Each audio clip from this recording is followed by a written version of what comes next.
आत्ताच एक मोठी ब्रेकिंग बातमी ती म्हणजे पंतप्रधान नरेंद्र मोदींनी कमीत कमी वेळेत त्यांचे आतापर्यंतचे सगळ्यात मोठे 72 सदस्यीय केंद्रीय मंत्रिमंडळ स्थापन केलेलं आहे। तर आता 18व्या लोकसभेच्या अध्यक्षपदाची निवड करावी लागणार आहे।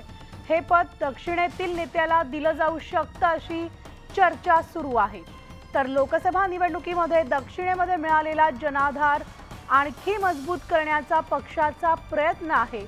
तर लोकसभेत 3 वेळा निवडून आलेल्या नेत्या आणि भाजपच्या आंध्र प्रदेशच्या प्रदेशाध्यक्ष डी पुरंदेश्वरी यांचा लोकसभा अध्यक्षपदी निवड करण्याबाबत विचार सुरू असल्याची माहिती समोर येते।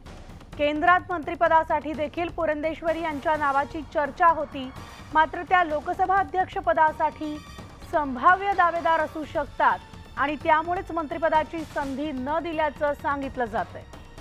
तर 17व्या लोकसभेचे अध्यक्ष राहिलेले ओम बिर्ला यांचंही नाव शर्यतीत आहे।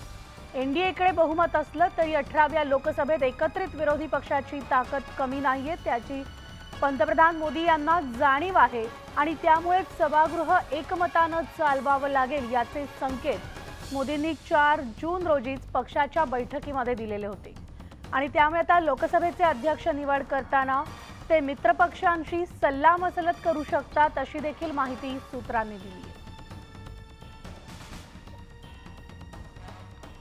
तर पुरंदेश्वरी कोण आहेत आपण ग्राफिक्स पाहतोय।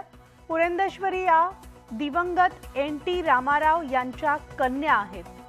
पुरंदेश्वरींची बहीण आंध्रचे मुख्यमंत्री चंद्राबाबू नायडू यांच्या पत्नी असून चंद्राबाबू नायडू आणि भाजपला एकत्र आणण्यामध्ये देखील पुरंदेश्वरींची मोठी भूमिका आहे। 2014 पूर्वी पुरंदेश्वरी काँग्रेसमध्ये होत्या आणि 15व्या लोकसभेत काँग्रेसतर्फे विशाखापट्टणमचं त्यांनी प्रतिनिधित्व सुद्धा केलेलं आहे।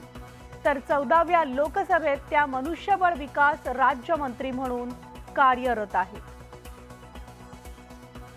तर याविषयीचे अपडेट जाणून घेणार आहोत। आमचे प्रतिनिधी प्रशांत लीला रामदास आपल्या सोबत आहेत। Prashant, good morning. आणि आता सगळीकडे चर्चा सुरू आहे ते म्हणजे 18व्या लोकसभेचा अध्यक्ष कोण होणार?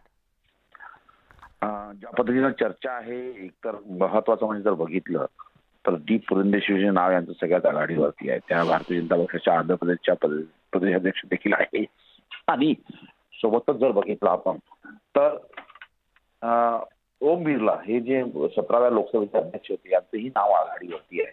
पण जर टीडीपी आणि भारतीय जनता पक्षामध्ये आणि इतर जे लोकसभेतील पक्ष आहे या सगळ्यांना एकत्रितपणे पुढे घेऊन जायचं तर डी पुरंदेश्वरी यांचं नाव जे आहे ते योग्य आहे असं भारतीय जनता पक्षाला वाटतं। त्यामुळे होऊ शकतं डी पुरंदेश्वरी यांच्या नावावरती सामख्याने विचार सुरू आहे आणि येत्या 18 जून रोजी जेव्हा संसदेचं अधिवेशन सुरू होईल तेव्हा त्यांच्या नावावरती शिक्कामोर्तब होण्याची शक्यता आहे।